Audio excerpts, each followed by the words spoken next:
Hello guys, welcome to Gyan Gurukul. So in today's class, we will discuss about what is consumer surplus. Okay. So as the name suggests, the topic is completely related with the consumer. Okay. It is related with the surplus that a consumer enjoys. Okay. Now let's see how it works and what it is actually. Right. So here is this. This is the demand curve. Right. This is the market demand curve P1D. Okay. It is the demand curve of an industry, and this is the supply curve. Right. RS. Okay. Now we all know that the equilibrium is achieved at the point where the demand and the supply curve intersect. Okay. So this is the point of intersection, and we have denoted this point as point E. Right. Okay. Now this is the initial equilibrium point, and at this point the price is OF. Right. Price is OF. Okay. Price OF. And what is the quantity? The quantity is this much. Okay. This is the quantity. Let's denote this point as Q1. Right. So quantity is OQ1. Okay. Now we have got the price and the quantity. Right. Now let's see one thing. Okay. This demand curve actually shows us for a particular level of demand. Okay. For a particular level of demand of the commodity, how much the consumers are willing to pay. Okay. Right. Now, in order to buy this amount of quantity, okay, if we denote this point as say Q2, okay. So, in order to buy OQ2 amount of quantity of the commodity, or if the demand is OQ2, then how much the consumers in the economy are willing to pay. We can see this in this line, okay. This is the demand curve, and if we draw this line vertically, it cuts the point at this point, and then from horizontally we got the price. Right. Let's denote this price as P2. Right. So even if the price is not set, okay, let's forget that the price has been set on this point, that is OF. Let's forget that. Even if the price is not set, the consumers are willing to buy OQ2 amount of the commodity even if the price is OP2. Right. This price is higher than OF. Okay. See this, the price OP2 is higher than the price OF, right?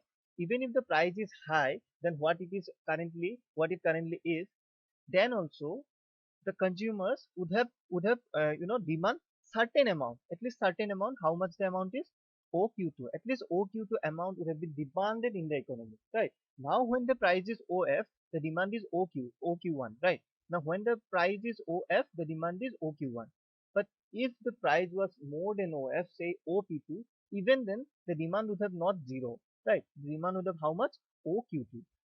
Here, that is, people are willing to pay. Actually the people are willing to pay OP2 amount, okay, OP2 price for this amount of quantity. There will be some persons in the economy, say, when you talk about the economy, there will be some rich person, there will be some poor person, right? So at an average, this is the price, okay, this is the price have been determined by the industry, right? But there will be some, say, rich people who are even willing to buy OP2 amount, right, for the commodity. Okay, it could have been, it may be, right?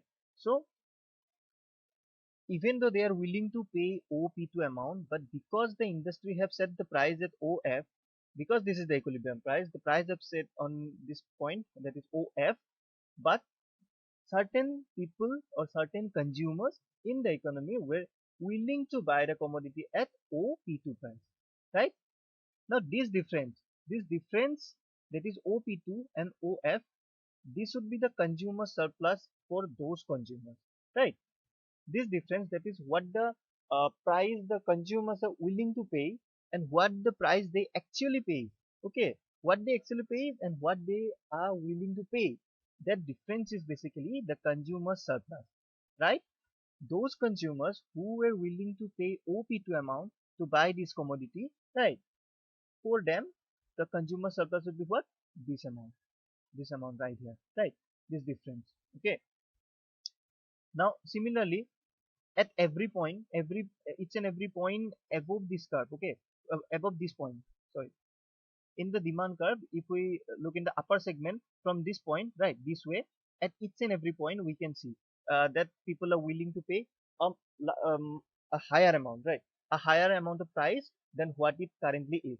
Like if we take this point, right? If we take this point, say this is Q3, okay? Q3 amount.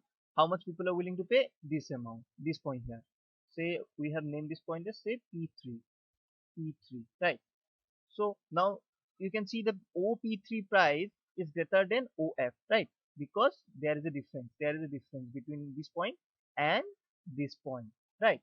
So this means that people are willing to pay this amount larger than OF if they are going to demand how much OQ3. Okay, there are some people in the economy who are willing to pay OP3 amount of price in order to get OQ3 amount of quantity of the commodity, right?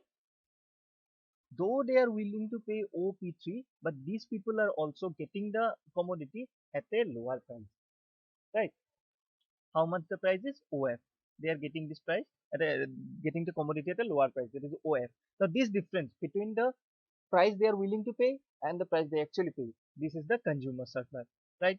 So what would be their consumer surplus? Their consumer surplus would be this much, right? This much, sorry,